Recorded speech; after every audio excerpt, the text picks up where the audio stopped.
आज हम लोग पढ़ेंगे मध्य प्रदेश से संबंधित एक अन्य राजवंश एमपी हिस्ट्री में, ठीक है, जिसे हम गुर्जर प्रतिहार वंश के नाम से जानते हैं। इससे पहले हम लोगों ने मध्य प्रदेश से जो प्रमुख राजवंश संबंधित हैं उसमें नागवंश, गर्दविल्ल वंश, परिव्राजक वंश, उच्चकल्प वंश, ठीक है, ये हमने औलिकर वंश के ऊपर हमारे जो वीडियो हैं ऑलरेडी अपलोड किए जा चुके हैं। जिन्होंने नहीं देखे हो वो देख लीजिएगा, ठीक है। एमपी स्पेशल करके हमारी प्लेलिस्ट बनी हुई है। चलिए स्टार्ट करते हैं हम गुर्जर प्रतिहार वंश। और मैं आपको बता दूं कि ये काफ़ी महत्वपूर्ण राजवंश है, ठीक है, गुर्जर प्रतिहार वंश। तो आप लोग ध्यान से इसको पढ़िएगा, ठीक है। इसमें से प्रश्न पूछे ही जाते हैं, चाहे वो प्री हो चाहे वो मेंस हो, ठीक।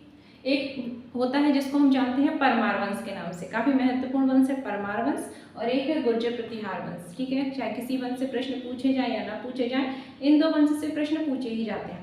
तो चलिए स्टार्ट करते हैं गुर्जर प्रतिहार वंश। अगर हम बात करें गुर्जर प्रतिहार की, तो यह एक प्रमुख कैसा वंश है? राजपूत वंश है, ठीक है। यह एक राजपूत वंश है। अगर हम देखें राजपूतों की उत्पत्ति किस प्रकार हुई, तो राजपूतों की उत्पत्ति को लेकर अलग अलग जो इतिहासकार हैं उन्होंने अपने अलग अलग, ठीक है, तत्व दिए हैं, ठीक है। लेकिन अगर हम देखें तो यहाँ हम मेनली सबके तत्वों को नहीं देखेंगे, क्योंकि हम राजपूत काल नहीं पढ़ रहे हैं। हम सिर्फ वो तत्व देखेंगे जो हमारे किससे संबंधित है। अगर देखें गुर्जर प्रतिहारों से, तो देखिए एक आपने नाम सुना होगा पृथ्वीराज, ठीक है। पृथ्वीराज जिन्होंने संयोगता से जो प्रेम करते थे, ठीक है, पृथ्वीराज। तो पृथ्वीराज के दरबारी कवि थे जिनका नाम था चंद्रवरदाई। क्या नाम था? चंद्रवरदाई। तो चंद्रवरदाई ने बोला कि जो राजपूत जो उत्पन्न हुए हैं, राजपूत वंश की उत्पत्ति हुई है, ठीक है। प्रारंभ में कितने राजपूत उत्पन्न हुए? 4, प्रतिहार, चालुक्य, परमार और भोज। कितने? प्रतिहार, प्रतिहार, चालुक्य, परमार, ठीक है, और चौहान। कौन से? अगर हम देखें 4 राजपूत वंश उत्पन्न हुए, प्रतिहार, चालुक्य, परमार और चौहान। ये 4 जो थे योद्धा थे, ये उत्पन्न हुए और इनकी उत्पत्ति किससे हुई?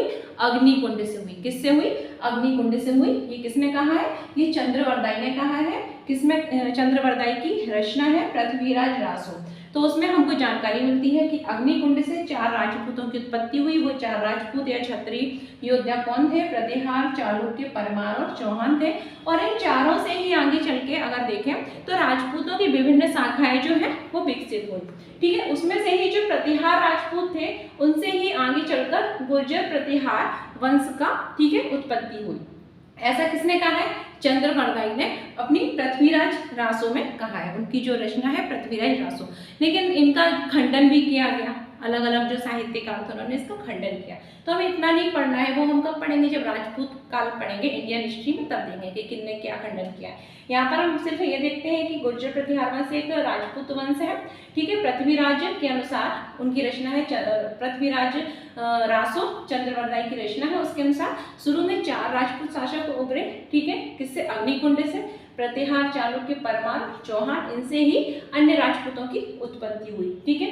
तो ऐसा माना जाता है अगर इनके तत्व को माने, ठीक है, जो इन्होंने कहा था, इन्होंने जो बात बोली थी, तो ये जो है गुर्जर प्रतिहार, ये इन जो अग्निकुंड से उत्पन्न 4 राजपूत थे, तो इसी प्रतिहार से आगे चलकर गुर्जर प्रतिहारों का, ठीक है, जन्म हुआ, यानी कि इनसे ही उत्पत्ति हुई है, ठीक है। अब अगर हम देखें प्रतिहार वंश को ही क्या कहते हैं? गुर्जर प्रतिहार भी कहा जाता है, ठीक। अब देखो कुछ लोग क्या बोलते हैं कि आप देखेंगे कि प्रतिहार जो शासक हैं उनके हमको कुछ अभिलेख प्राप्त हुए हैं, और उन अभिलेखों में इन्होंने अपने आप को जो प्रतिहार है इनको क्या बताया है? श्री राम का अनुज बताया है। श्री राम के जो अनुज थे ना, लक्ष्मण जी, ठीक है, तो लक्ष्मण का क्या बोला है? वंशज बोला है। श्री राम के जो छोटे भाई थे लक्ष्मण, उनका वंशज बताया है किन्होंने? इन प्रतिहारों ने, ठीक है। अनुज लक्ष्मण जी थे, छोटे भाई थे, और वो क्या? राम जी के लिए हमेशा दरबारी की तरह उपस्थित रहते थे, ठीक है। तो इसलिए जो प्रतिहार है उन्होंने अपने आप को क्या कहा है? खुद के ही अभिलेखों में अपने आप को श्री राम के छोटे भाई लक्ष्मण का वंशज बताया है, ठीक है। हमको इतना नहीं जाना है, ये पूछा भी नहीं जाएगा, मैंने नॉलेज के लिए बता दिया। अगर हम बात करें गुर्जर प्रतिहार वंश की, तो गुर्जर प्रतिहार वंश जो है ये हमारे मालवा में मेनली किस क्षेत्र में, हमारे मध्य प्रदेश के किस क्षेत्र में देखने को मिलता है? मालवा क्षेत्र में, ठीक है। मालवा क्षेत्र में ये उत्पन्न हुआ वंश, ठीक है। इसने अपना प्रभुत्व स्थापित किया, जैसे कि हम गुर्जर प्रतिहार वंश के नाम से जानते हैं। इसके कई महान शासक हुए हैं, ठीक है। मेन एक महान शासक मिहिर भोज है, काफी फेमस है, ठीक है। इनके अभिलेख वगैरह से भी हमको विभिन्न जानकारियां प्राप्त होती है इस वंश के बारे में। तो चलिए देखते हैं कि इस वंश का अगर बात करें प्रथम ऐतिहासिक पुरुष, ठीक है, प्रथम ऐतिहासिक पुरुष कौन था? प्रथम शासक तो नहीं बोल सकते, प्रथम ऐतिहासिक पुरुष जो है इस वंश का आदि पुरुष कौन था? हरिश्चंद्र थे। कौन थे? हरिश्चंद्र थे। ये हरिश्चंद्र जो थे ये इस वंश के प्रथम ऐतिहासिक पुरुष थे और इन्होंने 2 विवाह किए, ठीक है। पहले जितने भी विवाह कर लो भाई, आपके पास मनी होनी चाहिए, विवाह के बाद उनको उनके खर्चे वगैरह पूरे करने के लिए तो आप कर लो, लेकिन आज नहीं कर सकते, ठीक है, क्योंकि ये अगर देखें तो वैधानिक नहीं है, एक से अधिक विवाह। तो हरिश्चंद्र थे, इन्होंने 2 विवाह किए, एक ब्राह्मण कन्या से, एक क्षत्रिय कन्या से। जो क्षत्रिय कन्या से इनको जो पुत्र उत्पन्न हुआ, ठीक है, उसने जोधपुर पर शासन किया। जोधपुर कहाँ है? राजस्थान में है, तो राजस्थान में शासन किया। वहीं जो ब्राह्मण कन्या के गर्भ से जो पुत्र उत्पन्न हुआ उसने बात करें तो किस क्षेत्र में शासन किया? मालवा क्षेत्र में शासन किया, ठीक है। ओके, यहाँ तक कुछ नहीं है, ठीक है। ये हम देखते हैं इनकी उत्पत्ति के बारे में कुछ जो विद्वान है वो क्या कहते हैं, इतिहासकार क्या कहते हैं, ठीक है। इनको किसका अगर देखें तो दरबारी वगैरह बताया गया है, वंशज बताया गया है। उसके बाद इसके जो प्रथम आदि पुरुष थे, ऐतिहासिक पुरुष हरिश्चंद्र थे, जिनके 2 विवाह हुए, एक ब्राह्मण कन्या से, एक क्षत्रिय कन्या से। ब्राह्मण कन्या से जो पुत्र उत्पन्न हुआ उसने मालवा पर शासन किया, क्षत्रिय कन्या से जो पुत्र उत्पन्न हुआ उसने जोधपुर पर शासन किया, ठीक है। इसके बाद हम इसकी वंशावली देख लेते हैं, यानी कि जो गुर्जर प्रतिहार वंश है इनके अगर देखें वंश में कौन कौन से शासक हुए। कुछ शासक महान थे जिन्होंने साम्राज्य का विस्तार किया, जबकि कुछ शासक थे जिन्होंने कोई साम्राज्य का विस्तार नहीं किया, और जो तीसरे नंबर के शासक थे वो बहुत ही दुर्बल और अयोग्य शासक थे, ठीक है। जिन्होंने जो साम्राज्य उनके जो पूर्वज थे उन्होंने जो अर्जित किया था अपने बल पराक्रम पर, उस साम्राज्य को भी उन्होंने दुश्मनों को दे दिया, खो दिया, ठीक है। फिर देखेंगे कि इस वंश के जो शासक थे किन किन शासकों के समय विदेशी आक्रमण हुए, ठीक है, ये हमको सब देखना है। अब हम देखते हैं गुर्जर प्रतिहार वंश की वंशावली।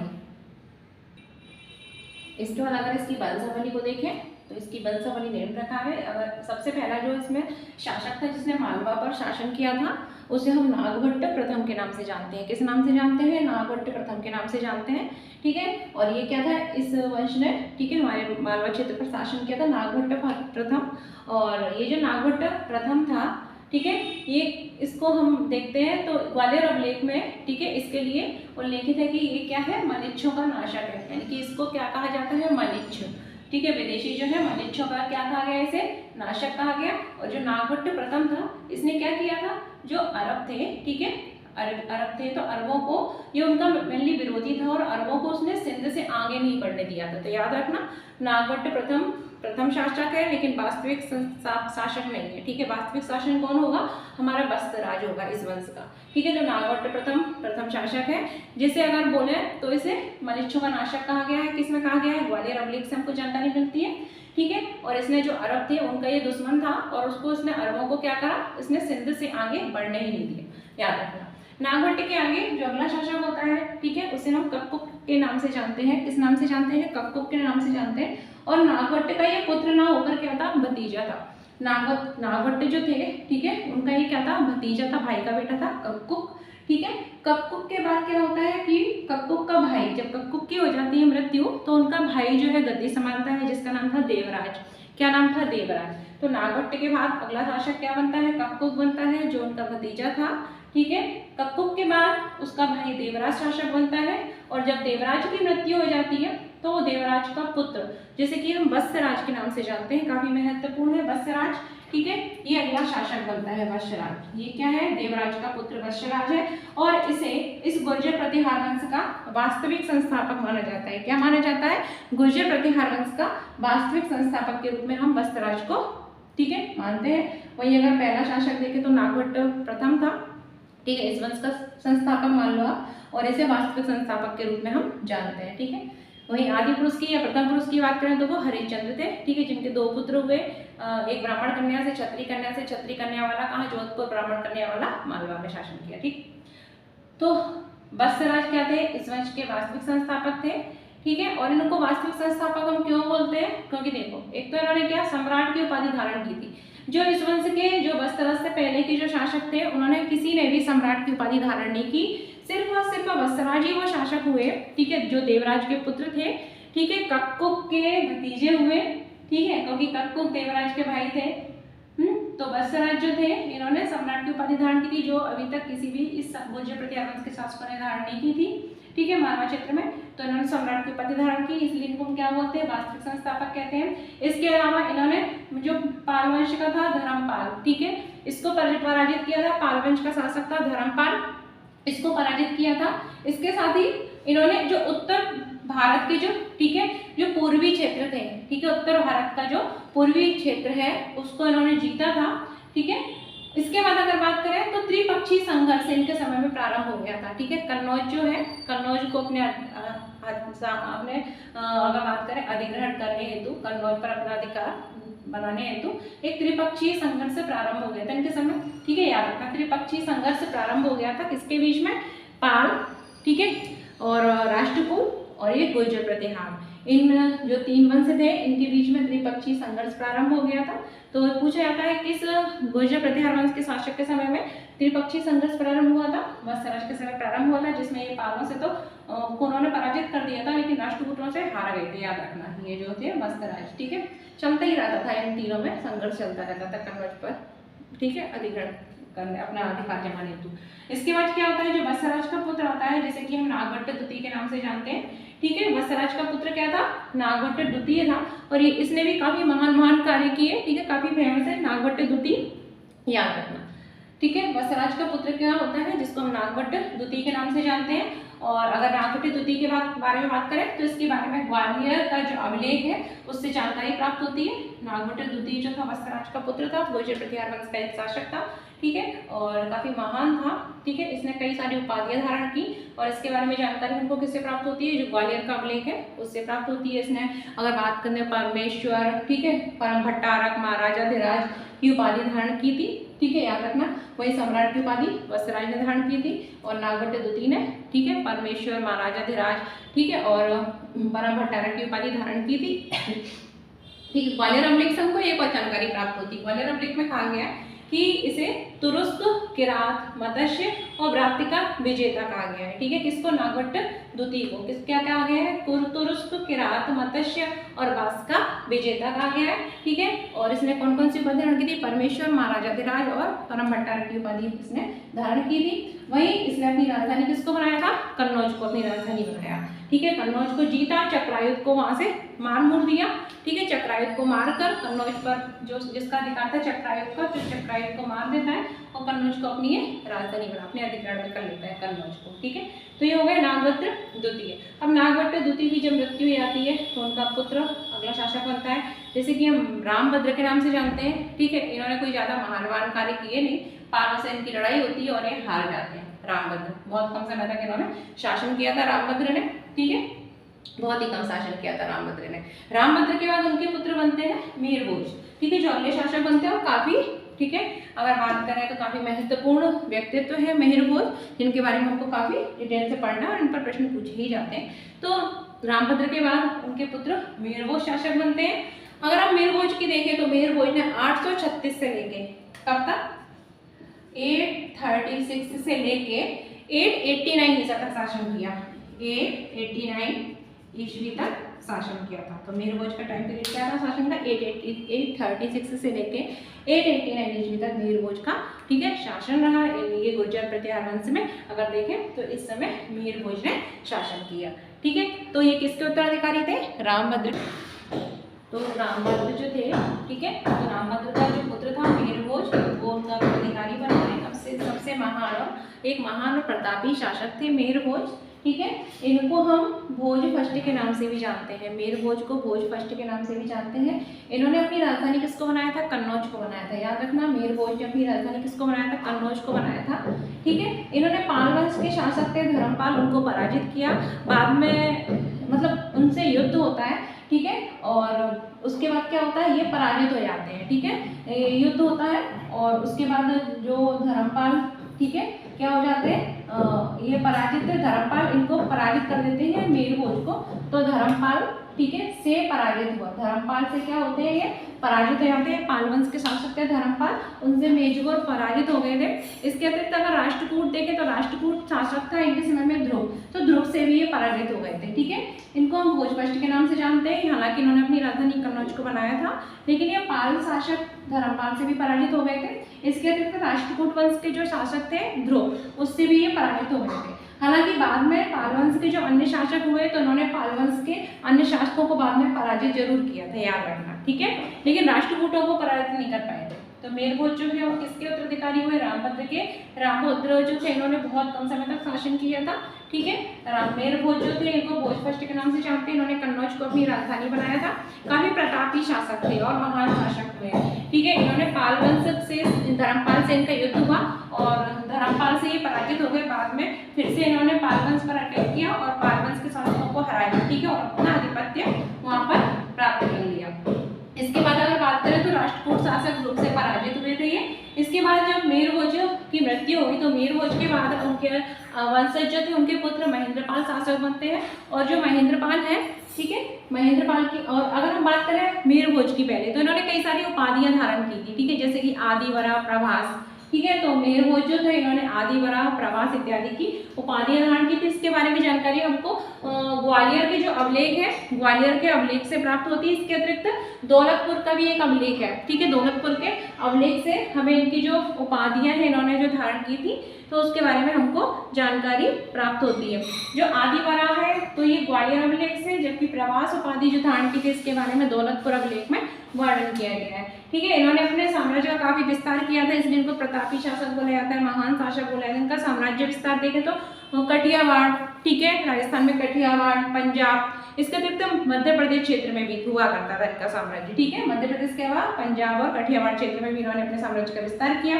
ठीक है, इनके समय में क्या है, अरब यात्री सुलेमान भारत आया था और उसने अपने यात्रा वृत्तांत में इनके बारे में, ठीक है, वर्णन किया। मेरभोज के बारे में अपने यात्रा वृत्तांत में बताया है। ठीक है, तो मेरभोज के समय अरब यात्री सुलेमान भारत आया था और उसने मेरभोज के बारे में अपने यात्रा वृत्तांत में बताया है। जो सुलेमान था ना, उन्होंने मेरभोज को क्या कहा है? बरुआ कहा है। अपना जो यात्रा वृत्तांत है उसमें इनको बरुआ कहा है, बरुआ, याद रखना। ठीक है, तो इस वंश का प्रथम शासन नागवट हुआ।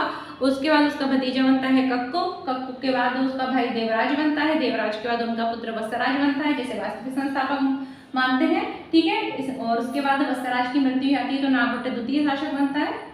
नागवट द्वितीय जो था उसके बाद रामभद्र शासक बनता है। रामभद्र के बाद उनका बेटा मेरभोज शासक बनता है। जब मेरभोज की हो जाती है मृत्यु तो मेरभोज की मृत्यु के बाद गुर्जर प्रतिहार वंश का अगला शासक होता है महेंद्रपाल। कौन होता है? महेंद्रपाल। महेंद्र जो पाल था, शासक था, उसने अपने साम्राज्य का काफी विस्तार किया। ठीक है, और उसने अपने साम्राज्य को मगध और उत्तरी बंगाल तक पहुंचा दिया। उसने अपने साम्राज्य का काफी विस्तार किया। ये भी एक प्रतापी शासक था। ठीक है, साम्राज्य का विस्तार किया।